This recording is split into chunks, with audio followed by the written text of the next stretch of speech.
খুব বেশি স্ট্রংলি করা উচিত, সেটা হচ্ছে ট্যাক্স অটোমেশন অথবা ভ্যাট অটোমেশনের বিষয়টা। আপনি দেখবেন কিছুক্ষণ আগে উনি একটা ডেটা দিয়েছেন, আরজিএসসির একটা হচ্ছে রিসেন্ট একটা রিসার্চ আছে, সেখানে 1,28,00,000 টিআইএন ধারী আছে, 1,28,00,000, কিন্তু আয়কর রিটার্ন জমা দিছে 5.5 লাখের মতো, মানে এটা 5%ও না। আবার আমাদের রেজিস্টার্ড বিজনেস প্রতিষ্ঠান আমাদের প্রায় 1 কোটির উপরে আছে, সেখানে দেখা যায় বছরে 5 লাখ 7 লাখ হচ্ছে আয়কর রিটার্ন দেয়। এটা দেওয়ার কারণও আছে, আপনি যখন আয়কর রিটার্নের যেই ধরনের বর্তমানে যে ট্রেডিশনাল পদ্ধতি, এই ট্রেডিশনাল পদ্ধতিতে দেখা যায় আপনার পেপার কমপ্লায়েন্সের অনেক জটিলতা, এবং কিছুদিন আগে একজন বিজনেসম্যান বলছিলেন এনবিআর যেটা রয়েছে এটা বেসিক্যালি হচ্ছে এখন ন্যাশনাল ব্যুরোক্রেটিক রিপ্রেশনের একটা বলা যায় এনবিআর স্ট্যান্ড ফর। তো দেখা যায় ট্যাক্স ফাইল জমা দেওয়ার ক্ষেত্রে যে ধরনের জটিলতা, এই জটিলতা যদি আমরা অটোমেশন করে দিতে পারি, পেপারলেস করে দিতে পারি, অথবা এনআইডি কার্ডের সাথে যদি আমরা ইন্টিগ্রেটেড করে দিতে পারি, তাহলে এক কার্ডে অল সার্ভিস হচ্ছে আমাদের হয়ে যায়, এবং আন্ডার টেবিল যেই ধরনের কম্প্রোমাইজ আছে বা আন্ডার টেবিল যেই ধরনের নেগোসিয়েশন হয় সেটাও কিন্তু কমে যায় এবং সেটা অলমোস্ট জিরো হয়ে যায়। সেজন্য আমাদের ক্যাশলেস, পেপারলেস এবং এনআইডি ইন্টিগ্রেটেড ট্যাক্স এবং ভ্যাট অটোমেশন, এখন এটা শুধুমাত্র সময়ের দাবি না, এটা অনেক দেশে, আমি যদি ইউরোপিয়ান অনেক দেশে দেখি এটা অলরেডি অনেক বছর ধরে সেটা প্র্যাকটিসে আছে। আপনি ইংল্যান্ডে যান, ইউএসএ তে যান, ইউএসএ তে যে ট্যাক্স দিচ্ছে এটা মেশিনকে ট্যাক্স দেয়। ইউএসএ দেখা যায় আপনি যখন এটা ট্যাক্স দিবেন, এটা হচ্ছে আপনি একটা স্ট্রিটে বিভিন্ন কর্নার বুথ থাকে, আপনি ওখানে ট্যাক্স দিচ্ছেন, ওখানে কোনো আপনি কে ট্যাক্স নিয়েছে কোনো ব্যক্তিকেও আপনি কখনো দেখবেন না, আপনার ওই মেশিনের সাথে হচ্ছে আপনার হচ্ছে কমিউনিকেশন হচ্ছে। তো সেখানে আন্ডার টেবিল কোনো ধরনের কম্প্রোমাইজ করার কোনো সুযোগ থাকে না। বাংলাদেশে দেখা যায় এই জিনিসটাকে পেপার ইন্টিগ্রেটেড করে রাখা হয় এবং ব্যাপারটাকে খুব জটিল করে রাখা হয়। সেজন্য যারা ব্যবসায়ী আছে তাদের সুবিধার জন্য এবং আমরা বেশি করে ট্যাক্স এবং ভ্যাট সংগ্রহ করার জন্য আমাদের বর্তমানে ট্যাক্স এবং ভ্যাট অটোমেশনের কোনো বিকল্প নাই।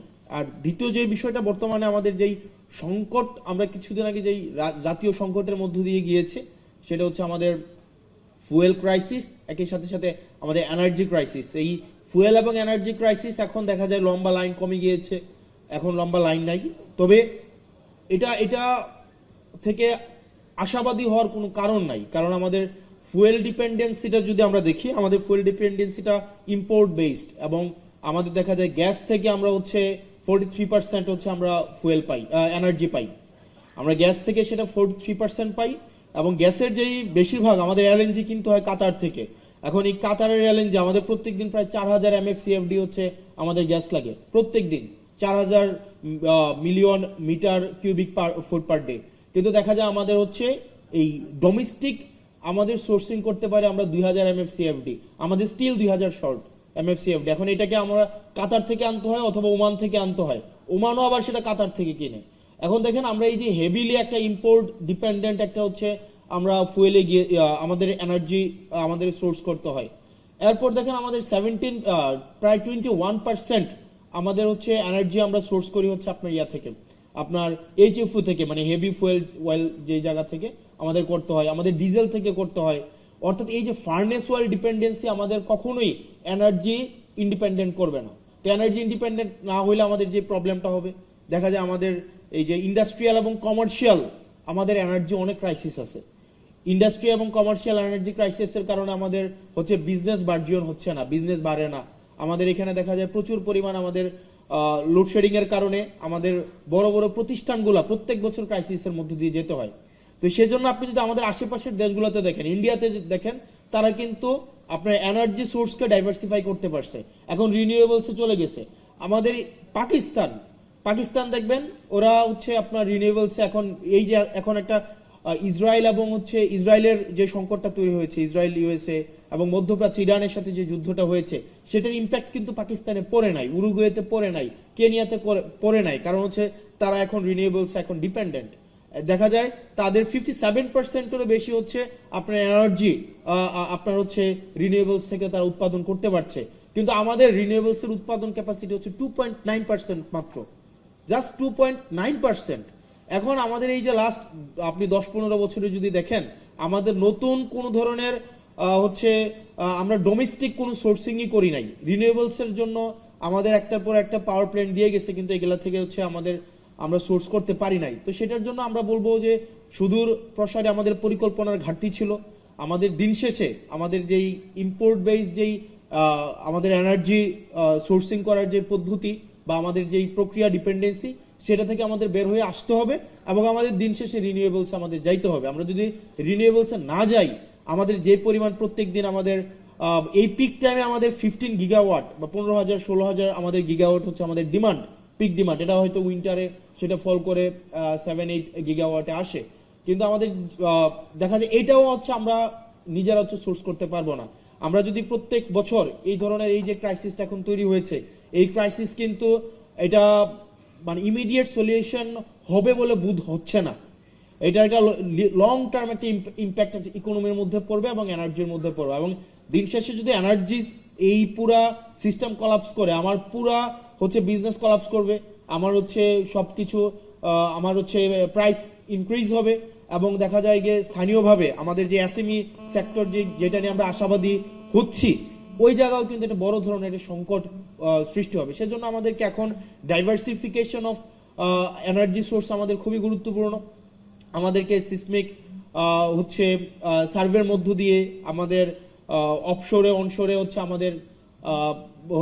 আমাদের গ্যাসের যেই সংকট, আমরা প্রত্যেকদিন গ্যাসের সংকট সমাধানে আমাদের সিসমিক সার্ভে করা গুরুত্বপূর্ণ। মায়ানমার সেই জায়গায় সফল হয়েছে, ইন্ডিয়া সেই জায়গায় সফল হয়েছে। আমাদের যে এফএসআরইউ গুলো রয়েছে, আমাদের ল্যান্ড বেসড এফএসআরইউ করা যায় কিনা সেই জায়গায় আমাদের হচ্ছে দৃষ্টি দেওয়া উচিত।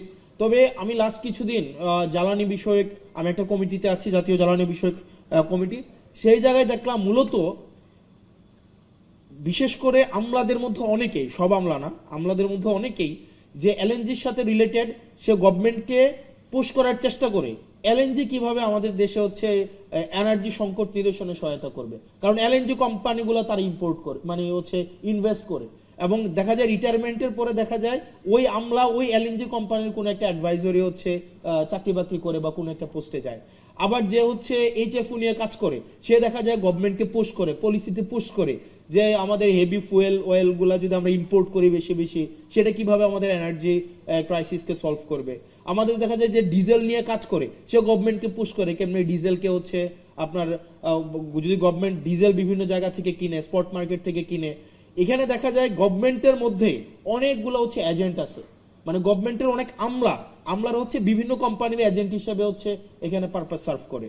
এবং এটা খুবই আমাদের জন্য দুঃখজনক। আমাদের আমলাদের মধ্যে অনেকেই, সব আমলা না, অনেক আমলা হচ্ছে দেশপ্রেমিক, অনেকরা হচ্ছে স্যাক্রিফাইসিং, কিন্তু অনেক আমলাই আছে তারা সরকারি চাকরির এই ট্যাগটাকে ব্যবহার করে বেসিক্যালি বিভিন্ন কোম্পানির পারপাস সার্ভ করে এবং গভর্নমেন্টের পলিসিতে তারা তাদের ব্যক্তিগত এজেন্ডাকে পিনাট্রেট করার চেষ্টা করে। তো সেই জায়গা থেকে আমরা যদি এনার্জিতে ডিপেন্ডেন্ট হইতে চাই, আমাদের বিভিন্ন স্টেক হোল্ডারদেরকে নিয়ে আমাদের অবশ্যই আমাদেরকে রিনিউয়েবলস এর মধ্যে যাইতে হবে। রিনিউয়েবলস এর মধ্যে যদি আমরা যাইতে পারি, তাইলে হচ্ছে আমরা যদি এটাকে ডাইভার্সিফাই করতে পারি, আমাদের অ্যাটলিস্ট 7 গিগাওয়াট থেকে 9 গিগাওয়াটে আমরা যদি এটাকে আপলিফট করতে পারি, তাইলে আমাদের যেই মানে ইন জেনারেল যে ডিমান্ড আমাদের প্রত্যেক বছর থাকে, এটাকে আমাদের মিট করা অনেক বেশি সহজ হবে। আর যে প্রশ্নটা আমাকে করা হয়েছিল যে ওভারঅল গভর্নমেন্টের যেই হচ্ছে আপনার মুড, আমাদের গভর্নমেন্টের অনেক মুড সুইং হয়, মানে গভর্নমেন্ট আসলে কে এটা বোঝা যাইতেছে না। মানে এটা আসলে হাসিনার সময় না একটা বোঝা যাইতো যে ডিসিশনটা দিন শেষে কে নেয়। মানে দিন শেষে দেখবেন ডিভোর্সের প্রবলেমও দিন শেষে ডিসিশন দেয় হাসিনা, দিন শেষে সবাই দৃষ্টি আকর্ষণ করতো হাসিনার। তো এখন আসলে এই জায়গায় মানে ডিসিশনটা আমার কাছে মনে হইতেছে there are so many governments within the governments, আমার কাছে এটা মনে হইতেছে, মানে আমি নিশ্চিত না। কারণ এবং আপনি দেখবেন খুব শীঘ্রই এটা বলা হবে যে আমাদের প্রাইম মিনিস্টারকে, এইচপিএম কে ভুল বুঝানো হয়। এখন ভুলটা বুঝায় কারা? দেখা যায় এখানে অনেক ধরনের ফ্রিঞ্জ এলিমেন্ট আমার কাছে মনে হয় গভর্নমেন্টের সাথে আছে, যারা আমাদের যে জন আকাঙ্ক্ষা তৈরি হয়েছিল, রাষ্ট্রের যে আকাঙ্ক্ষা তৈরি হয়েছিল, সেই জায়গা থেকে গভর্নমেন্টকে অনেক দূরে সরিয়ে নিচ্ছে। এবং এখানে আমাদের যে সংস্কারের ইনস্টিটিউশনাল আমাদের ইন্ডিপেন্ডেন্ট হওয়ার কথা ছিল, আমাদের জুডিশিয়ারি হচ্ছে ইন্ডিপেন্ডেন্ট হওয়ার কথা ছিল, আমাদের বিউরোক্রেসির জায়গায় হচ্ছে একটা মেসিভ একটা আমাদের এটা হচ্ছে রিস্ট্রাকচার হওয়ার দরকার ছিল, আমাদের পুলিশ সংস্কার কমিশন হওয়ার দরকার ছিল, এই সব জায়গা থেকে গভর্নমেন্ট অনেক দূরে সরে গিয়েছে, কারণ গভর্নমেন্টের কাছে মনে হচ্ছে সে যদি সবকিছুকে নিয়ন্ত্রণ না করতে পারে, সবগুলাকে যদি মিসঅ্যাপ্রোপ্রিয়েট না করতে পারে, সে নাকি সরকার যথাযথভাবে চালাতে পারবে না। এখন আমার কাছে ম্যাডাম খুব ভালো বলেছেন কিছুক্ষণ আগে যে শেখ হাসিনা থেকে তো সবচেয়ে বেশি হচ্ছে মানে সেন্ট্রাল একদম সবকিছুকে সেন্ট্রালাইজ করা, হাসিনা কেন্দ্রিক যেভাবে সে যদি সবকিছুকে নিয়ন্ত্রণ না করতে পারে, সবগুলাকে যদি মিসঅ্যাপ্রোপ্রিয়েট না করতে পারে, সে নাকি সরকার যথাযথভাবে চালাতে পারবে না। এখন আমার কাছে ম্যাডাম খুব ভালো বলেছেন কিছুক্ষণ আগে যে শেখ হাসিনা থেকে তো সবচেয়ে বেশি হচ্ছে মানে সেন্ট্রাল একদম সবকিছুকে সেন্ট্রালাইজ করা, হাসিনা কেন্দ্রিক যেভাবে সবকিছু সেন্ট্রালাইজড হয়েছে, এর থেকে শক্তিশালী তো আর কেউ থাকে নাই, আর কেউ ছিল না। তারপরেও তো শেখ হাসিনা টিকে থাকতে পারে নাই। এখন গভর্নমেন্টের মাথার মধ্যে যদি এটা এখন হয় যে আমাকে সবকিছুই নিয়ন্ত্রণ আমার লাগবে, সবকিছুই আপনার হচ্ছে তারেক জিয়া এসে সমাধান করতে হবে। একদিন দেখলাম যে মিনিস্ট্রিতে কোনো এক এমপ্লয়ের ওনার ছেলে হারায় গেছে, এইটা হচ্ছে এই জায়গায় হচ্ছে তারেক জিয়া হচ্ছে এই জিনিসটাকে সলভ করতে হয়েছে। তো এই জিনিসটা আমাদের জন্য কোনো সুখকর নয়। এবং ওই দিন জনাব সালাউদ্দিন সাহেব বললেন, উনি মানে স্বীকার করলেন, এটা গভর্নমেন্টের একটা দীনতা, উনি স্বীকার করলেন যে আমরা আসলে যে একরকমের এটা ওনাদের হচ্ছে সংস্কার নির্বাচন হওয়ার জন্য ওনারা তখন যা বলেছে সেটা মেনে নিয়েছে, মানে যা বলেছে সেটা মেনে নিয়েছে, শুধুমাত্র নির্বাচনটা যেন হয়ে যায়। এবং এটা এক ধরনের এর থেকে ভণ্ডামি, মানে উনি একটা সংসদের মধ্যে দাঁড়িয়ে উনি ওনার ভণ্ডামি, উনি ওনার হিপোক্রেসিকে জাতির সামনে প্রকাশ করছেন যে আমরা স্বীকার করে নিচ্ছি যে নির্বাচন যেন কোনোভাবেই পিছানো না হয়, সেজন্য আমরা একরকমের পরিচি মুঘলের হাতে খানা খেতে হবে একসাথে, এইভাবে হচ্ছে আমরা নির্বাচনটাকে মেনে নিয়েছি। এবং সংস্কার ওই সময় আপনারা যা বলেছেন সেটাকে আমরা মেনে নিয়েছি। এখন যেহেতু আমরা নির্বাচিত হয়ে গিয়েছি, এখন আর মানুষকে পিপলকে কেয়ার করার আমাদের কোনো সময় নাই। তো সেজন্য আমার কাছে মনে হচ্ছে যে গভর্নমেন্ট যেইভাবে যাচ্ছে এটা খুব সুখকর এবং দীর্ঘমেয়াদী কোনো ইতিবাচক প্রভাব রাখবে বলে আমার মনে হয় না। এবং আমাদের প্রত্যেকটা সিটিজেন বিট্রেড ফিল করছে, চিটেড ফিল করছে, এবং প্রতিষ্ঠানগুলো বিট্রেড ফিল করছে। কারণ আপনি আপনি বলেছেন, এবং পুলিশ সংস্কার কমিশন, পুলিশের সুরক্ষার জন্য পুলিশ সংস্কার কমিশন দরকার ছিল। আপনারা দেখেন পুলিশকে কিভাবে রাজনৈতিক হাতিয়ার হিসাবে ব্যবহার করা হয়েছে দীর্ঘ 17 বছর। ভাই পুলিশই তো মানুষ, সে মানুষ না, তারও তো নিজস্ব হচ্ছে প্রোটেকশনের দরকার আছে। কিন্তু আপনি দেখেন আবার পুলিশের পোস্টিং, আবার হচ্ছে পুলিশের প্রমোশন, আবার পুলিশের পদায়ন, সবগুলাকে হচ্ছে আপনার মন্ত্রীর ইচ্ছার মধ্যে আপনি রেখে দিলেন। আবার আপনি দেখেন আপনার বিচার বিভাগের আপনার হচ্ছে সংস্কারটা হয় নাই। এখানে সেক্রেটারি, ওই দিন আইনমন্ত্রী সংসদে দাঁড়াইয়া উনি অনেকগুলা সত্য উনি চেপে গিয়েছেন, এবং উনি অনেকগুলা অসত্যের অবতারণা করেছেন কাব্যিকভাবে, এবং খুবই মানে এত মানে এইভাবে লাই বলতে পারে, এটা আমার কাছে খুব অবাক হয়েছে। উনি বলেছেন পোস্টিং প্রমোশন পদোন্নতির এটার কোনো এখতিয়ার নাকি আইনমন্ত্রীর নাই। খাতা কলম অবশ্যই নাই, কিন্তু প্র্যাকটিসে আইনমন্ত্রী যেটা বলে সেটাই হয়। এখন আপনি একটা বিচারক, ফেয়ারলেস কোন একটা বিচার কার্য পরিচালনা করবে, বাংলাদেশে তো এই পরিস্থিতি নাই। আপনি তার সেক্রেটারিয়েটে আপনি তাকে দখল করে রাখলেন। আমাদের ব্যুরোক্রেসিকে আপনি হচ্ছেন স্ট্রাকচারাল রিফরমেশন আনলেন না। এবং এটা না আনার কারণে যেটা হয়েছে, পুরা জাতির প্রত্যেকটা ভোটার, ইভেন বিএনপি কে যারা ভোট দিয়েছে তারাও প্রতারিত হয়েছে, তারাও নিজেরা চিটেড ফিল করছে। কারণ দিন শেষে তো বিএনপি রাষ্ট্র কাঠামোর বাইরে না। বিএনপির হয়তো আপনি যদি পার্টি পলিটিক্স করে কত, মানে একটা নির্দিষ্ট যদি অংশ 5% বা 10% পার্টি পলিটিক্স করে, ভোটার মানেই তো কর্মী না। যারা ভোটার ভোট দিয়েছিল যে বিএনপি এসে এইগুলার সংস্কার করবে, তারাও এখন বিট্রেড ফিল করছে। সেজন্য আমাদের এখন আবার রিঅর্গানাইজ হইতে হবে। আমাদের এখানে যারা আছে আমাদের রিঅর্গানাইজ হইতে হবে। আমাদেরকে মনে রাখতে হবে শুধুমাত্র ফাইটটা সংসদের ভিতরে না, আমাদের সংসদের বাইরে, আমাদের প্রত্যেকটা জায়গা থেকে আমাদের এই যে সংস্কারের যে আকাঙ্ক্ষা, আমাদের রাষ্ট্র কাঠামোর প্রত্যেকটা ব্যক্তি, প্রত্যেকটা আমজনতা যে নাগরিক হয়ে উঠবে, সেই লড়াইটা আমাদের সেটা অব্যাহত রাখতে হবে। সেটা সংসদের ভিতরে এবং সংসদের বাইরে একইভাবে অব্যাহত রাখতে হবে।